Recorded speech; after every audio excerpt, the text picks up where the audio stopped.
beautiful people on the internet. It's me, Grattify with this. And I'm here to tell you what if Deku was a Green Ninja Part 4. I'm back again.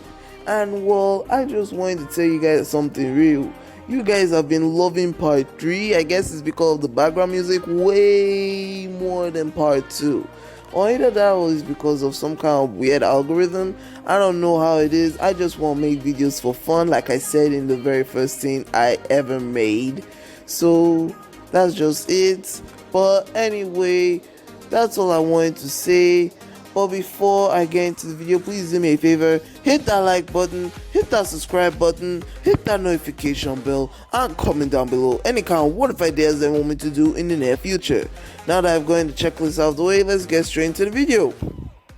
So last I left off, Izuku Midoriya had just finished training with his master / uncle, Midoriya.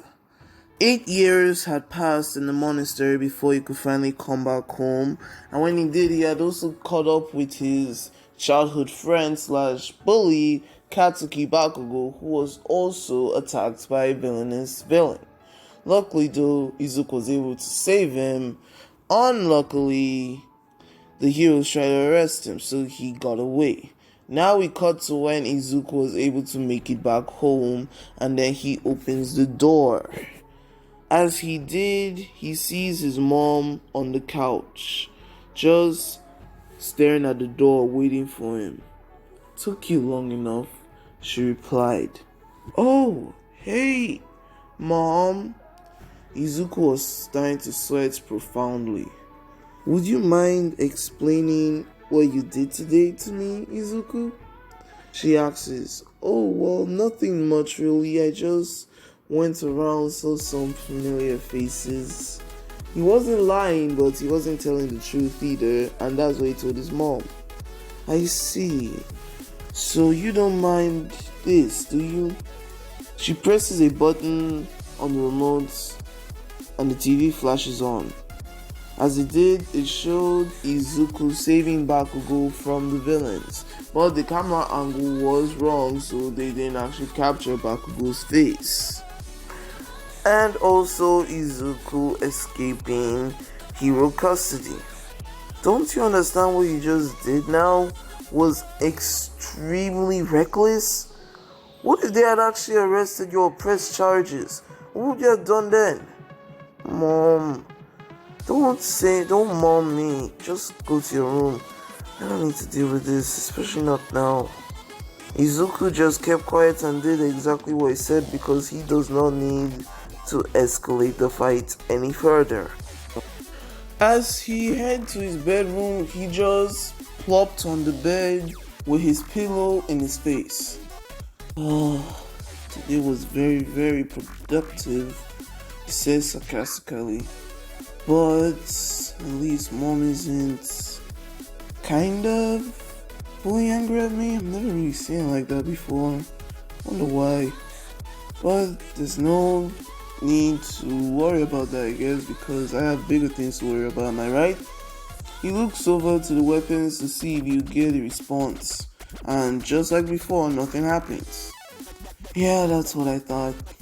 He goes back to sleep and wake up the next morning thinking about all the things that he should do first. The thing that he did was that he went to the laptop and then started checking websites for schools.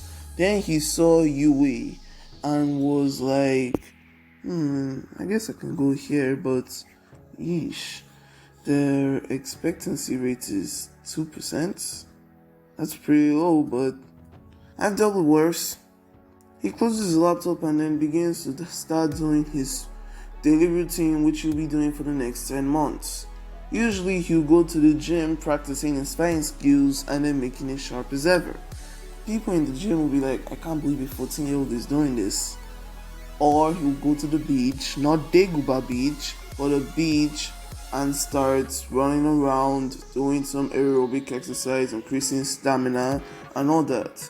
And finally, going to the public library and then picking up some books to read for his exam. Like I said before, Wu taught him enough so that he wouldn't be an illiterate, but still, it wasn't enough, Chief. It wasn't enough. So he had to go there and also read on fundamentals, like hero fundamentals. I think that's what they called it in the show. I'm not entirely sure, but I know that they have some hero studies in there. So he read about that as well. And that's what he did for the past 10 months. And finally, the UA entrance exam had came. As Izuku got up, he filled his bag with all the things that he'll need. A tracksuit, a sheath, and 2 of his golden katanas. As he put everything in his bag and then put the bag over his shoulder, he went downstairs to start eating breakfast. And his mom was asking him, "So, are you sure about this, Izuku?" "Sure about what?" he asks. "About UA. I know that you want to be a hero, but aren't you putting a lot on yourself, despite everything?" "I know, Mom, but still, don't worry about it, Izuku," she says. "I don't have anything against you being a hero and a ninja apparently, but still, just be safe, okay?" "Okay, Mom, I will." He finishes up his breakfast and then hands the plate to his mom. As he went out the door, he looked back at her and she waved goodbye and he did the same. And as he did, he locked the door behind him. He went downstairs and a couple of minutes passed and he finally made it to UA High. As he looked at the school, he was amazed. Whoa, well, science never showed it to be so big as this before. He looked at it still, very dumbfounded, but then he slapped himself in the face. "Come on, Izuku, get a hold of yourself," he thought. As he looked around, he saw that a lot of students were walking towards UA, and then he did the same, but unfortunately, he wasn't paying attention and tripped on a rock. "I don't believe this." He tried bracing himself for the impact, but nothing came. He looked around and was like, "What the hell? Sorry, I had to use my quirk on you." He looked back, very confused, and then sees a brunette. "Well, I see that you're also here for the exam as well, and, well, it seems like very bad luck to fall on your first day, don't you think?" "Yeah, I guess. Can you put me down now?" "Oh, right, sorry." She flicks her wrist, causing Izuku to stand up straight in the air, and tapped all of her fingers, saying, "Release." As she did that, Izuku was finally stopped floating. "Thanks for the save." "No problem," she responds cheerfully. "See you inside." As she skipped inside, Izuku stared at her for a little moment and then just shrugged. As he went inside, he did the real part of the exam, and let me just tell you guys right flipping now, Izuku still gets the same kind of score as in canon, because I do not see any way that he'll become a mega genius at all. Yeah. Now, as he finished that part of the exam, he got himself ready and then switched to his tracksuit and got his swords and sheath out.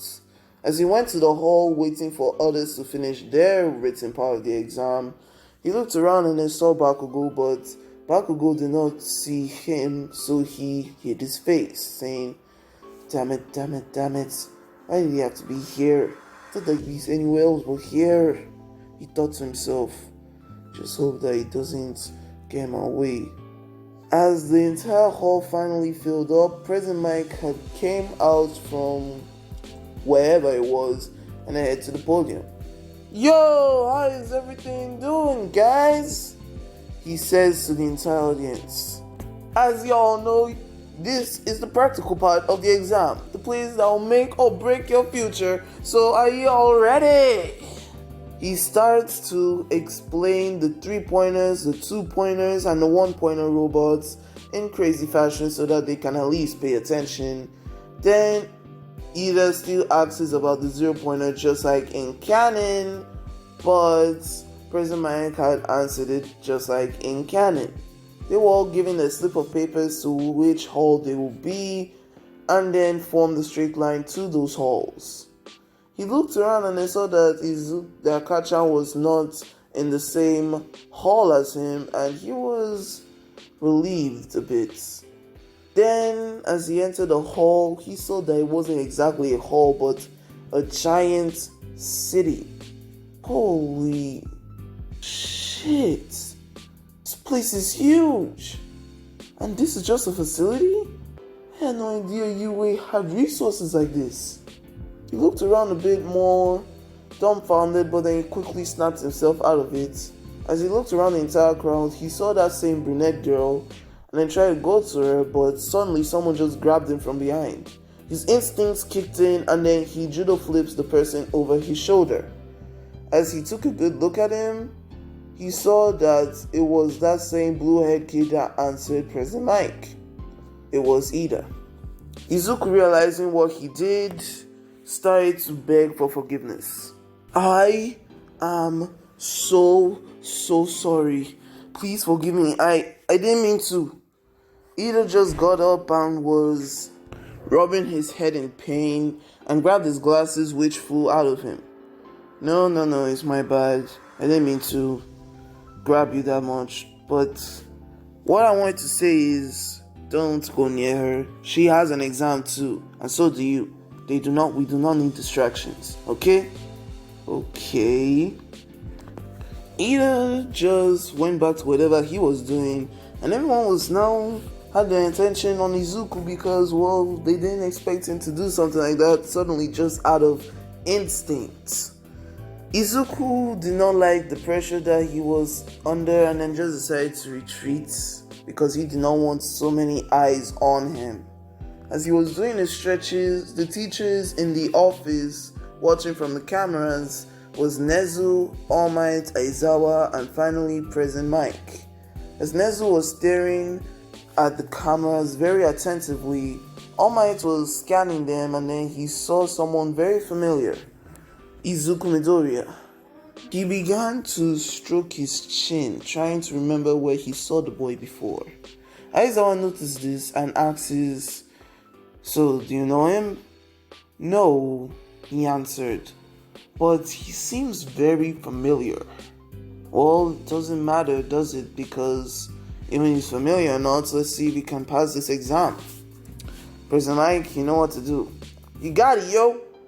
He went to the megaphone and began his countdown. 3, 2, 1. There are no countdowns in real life. Go, go, go, go! As he said this, everyone begins to rush so fast that they literally leave Izuku in the dust, who wasn't entirely prepared because he was still doing his stretches. Then when they look back, they were like, we have nothing to fear from this guy. He's just a weakling.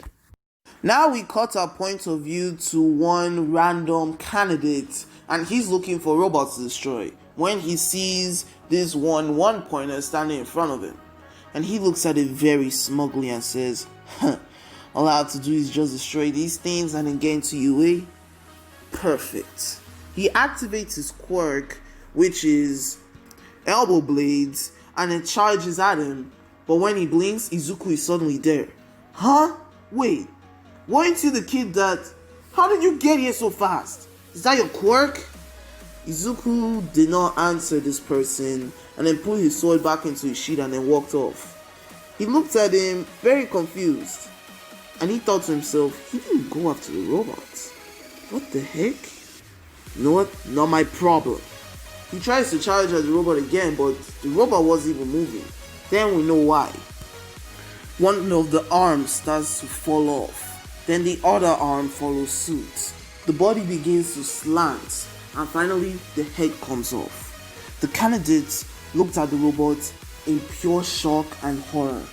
That, he did with the sword. He looked back to see if he could find him, but Izuku was already gone. Now, for some clarification, Izuku's skill level is around the same as Hero Killer Stain. Like, if they were to have a sword battle, they would be evenly matched. Just thought I should put that out there. And in case you guys think I'm giving you spoilers, trust me, I have something planned for staying. Anyway, back at the camera room, they see what Izuku is doing. He's getting up to buildings, checking out vantage points, and then when he sees a couple of robots, either that they are good points or not, he goes after them straight away, and then rinse and repeats. President Mike comments about this to Eraserhead and he asks, "Yo, Shadow, that kid over there, doesn't he seem pretty impressive? Please let me watch this in peace." He got it, but in his mind he was like, even though I hate him, he's right about one thing. That kid, he's purposely getting up to vantage points so that he could find the quickest way to attack robots, instead of just running around and destroying every robot that he could see so that he could get higher points. It does seem risky on paper, but it looks like he can handle it. Is that his quirk? Analyzation? Skill mastery?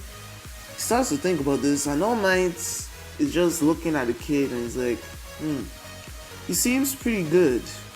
And Nezu, on the other hand, he doesn't even comment about anything and just continues on watching. This goes on for the next few minutes until Nezu just proclaims, "I think we're done playing with the children. Let's give them a real challenge." He presses a button, a red button, and suddenly alarms start to go off. Everyone is wondering what is going on. At least everyone on the ground, that is. Then they could feel it. The ground beginning to shake and the sound of wiring coming. They look up and they see the 0-pointer. But it wasn't a small robot. It was a giant robot. They all looked at it in horror. And in unison, they all began to run for their very lives.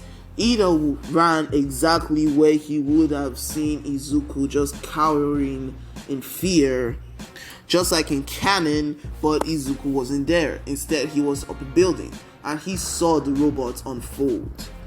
Man, that is one big robot. He then began to remember a story that his master once told him before, about how the Spinjitzu master defeated a great snake, big enough to even wrap around cities. If he could do that, shouldn't I be able to do it? Although he did have powers.